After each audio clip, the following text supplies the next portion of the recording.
नमस्कार प्यारे स्टूडेंट, आप सभी का स्वागत है हमारे YouTube चैनल लेट्स डिस्कस में। डियर स्टूडेंट, आज हम पढ़ने और समझने वाले क्लास 9th का विषय हमारा विज्ञान होगा, जो कि वर्कशीट नंबर 19 है और यह 18 अगस्त 2021 के लिए है।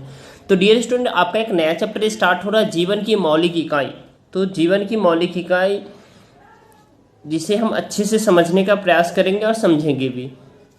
डियर स्टूडेंट, अगर आप हमारे चैनल पर नए हैं तो हमारे चैनल को सपोर्ट जरूर कीजिए, लाइक कीजिए, शेयर कीजिए फ्रेंड्स के साथ, स्कूल ग्रुप में भी शेयर कर सकते हैं टीचर्स के साथ, ठीक है। तो जिज्ञासा दीदी, हमने जाना कि कोशिका जीवन की मूलभूत क्रियात्मक इकाई होती है, लेकिन ये जीवन क्रियाएं क्या है और एक कोशिका इसे कैसे कर पाती है। तो ज्ञान को जिज्ञासा दीदी बता रही है, जैसा कि तुम जानते हो कि किसी भी जीव के कुछ विशिष्ट लक्षण होते हैं, जैसे कि वृद्धि करना, उत्सर्जन करना, भोजन पोषण। यानी कोई भी जीव होता है तो उसमें वृद्धि होगा, वो ग्रोथ करेगा, उत्सर्जन करेगा, वो भोजन लेगा, ठीक है, सांस लेगा, ठीक है। ये सारी क्रियाएं होती है, ये सभी आवश्यक क्रियाकलाप जीवन क्रियाएं कहलाती है, जो प्रत्येक कोशिका में पादप के आदान प्रदान से संपन्न होती है, ठीक है। पादप का आदान प्रदान होता है, यानी ऑक्सीजन का आदान प्रदान होता है, कार्बन डाइऑक्साइड हम आउट करते हैं, ऑक्सीजन हम गेन करते हैं, ठीक है। प्रत्येक कोशिका के कुछ विशिष्ट घटक होते हैं जिन्हें कोशिकांग कहते हैं, और हर कोशिकांग एक विशिष्ट कार्य करता है। जैसे प्रत्येक कोशिका में प्लाज्मा झिल्ली केंद्रक कोशिका द्रव्य होता है, जो कि इन विशिष्ट कार्यों को करने में मदद करता है, राइट। अब देखिए, ये प्लाज्मा कोशिका झिल्ली क्या होता है, इसका कोशिका में क्या कार्य है। तो यह कोशिका की सबसे बाहरी परत होती है, जो केवल जरूरी पदार्थों को कोशिका के अंदर या बाहर आने जाने देती है, इसीलिए इसे वर्णनात्मक परागम झिल्ली कहते हैं। जरूरी पदार्थ जैसे ऑक्सीजन, कार्बन डाइऑक्साइड, पोषक तत्व, जल इत्यादि विसरण और प्रासरण क्रिया के से कोशिका के अंदर या बाहर आते जाते हैं। पदार्थ की गति ज़्यादा सांद्र से कम सांद्र की ओर होती है, जो कि विसरण कहलाता है। ओके डियर स्टूडेंट, नाउ कोशिका झिल्ली से जल का विसरण। कोशिका झिल्ली से जल का विसरण कैसे होता है? तो देखिए, कोशिका झिल्ली से जल का विसरण प्रासरण कहलाता है, जो कि विलयन की सांद्रता का कोशिका पर प्रभाव। जल की सांद्रता के आधार पर विलयन 3 प्रकार के होते हैं, यानी अल्प परासरण दाबी, जो कि विलयन में कोशिका की अपेक्षा ज़्यादा जल होता है, यानी इस विलयन में कोशिका की अपेक्षा ज़्यादा जल होता है, जो कि कोशिका फूलने लगेगी अंतः प्रासरण की वजह से। सम प्रासरण दाबी, यानी कोशिका और विलयन में जल की सांद्रता सामान्य, कोशिका आकार में कोई परिवर्तन नहीं होता है, ठीक है, कोई परिवर्तन नहीं होता, यानी जल की सांद्रता समान कोशिका आकार में, तो ये सम प्रासरण दाबी कहलाता है।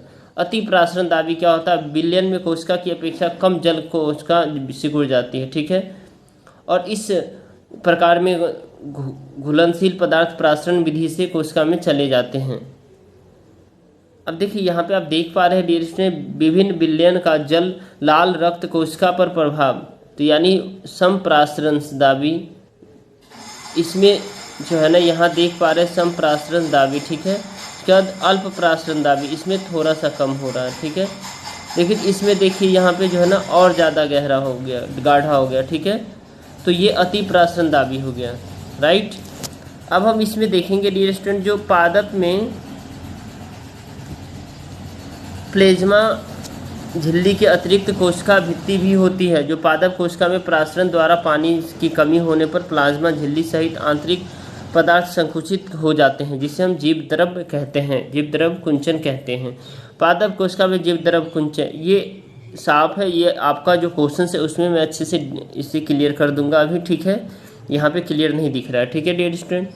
अब देखिए, इसमें जो क्वेश्चंस पूछे गए बेहद ही 4 आसान से प्रश्न, इस सभी का आंसर देखते हैं।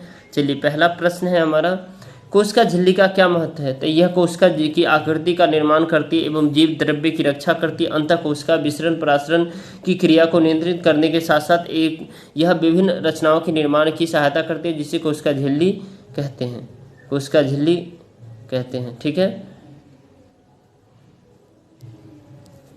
जीव द्रव्य कुंचन की चित्र सहित व्याख्या करें। जीव द्रव्य कुंचन, तो पादपों में प्लाज्मा झिल्ली के अतिरिक्त कोशिका भित्ति भी होती है, प्लाज्मा झिल्ली के अतिरिक्त कोशिका भित्ति भी होती है, और पादप में प्रासरण द्वारा पानी की कमी होने पर प्लाज्मा झिल्ली सहित आंतरिक पदार्थ संकुचित हो जाते हैं, जिसे हम जीव कुंचन कहते हैं।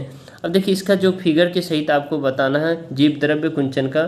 तो देखिए सबसे पहले ये नॉर्मल सेल है, ठीक है, ये सेल यहाँ पे देख पा रहे हैं, यहाँ पे सेल वॉल है ये, ठीक है। उसके बाद ये बी पार्ट जो है ना, इसमें देखिए सेल का जो आकार जो है ना, सेल शोइंग्स कंट्रैक्शंस ऑफ साइटोप्लाज्म, ये कंट्रैक्शंस दिखा रहा है साइटोप्लाज्म का, ठीक है। उसके बाद ये प्लाज्मोलाइजिंग सॉल्यूशंस, ठीक है, यहाँ पे आप देख पा रहे हैं, ठीक है। उसके बाद इसमें प्लाज्मोलाइट सेल यानी कि यहाँ छोटे में हो गया, तो सबसे पहले ये बड़ा था, उससे फिर छोटा हुआ, फिर छोटा, उससे छोटा हो गया, ठीक है। अब देखिए नेक्स्ट क्वेश्चन देखेंगे, कोशिका का कौन सा भाग परागम्य होता है? तो प्लाज्मा झिल्ली या कोशिका झिल्ली ये परागम्य होता है, राइट। क्वेश्चन नंबर नेक्स्ट देखेंगे, किशमिश और लाल रक्त कोशिका को अल्पराशरण दाबी विलयन में रखने पर भी उनमें क्यों बदलाव होंगे और क्यों? अंतःप्राशरण के कारण किशमिश और लाल रक्त कोशिका में बदलाव आते हैं, ठीक है।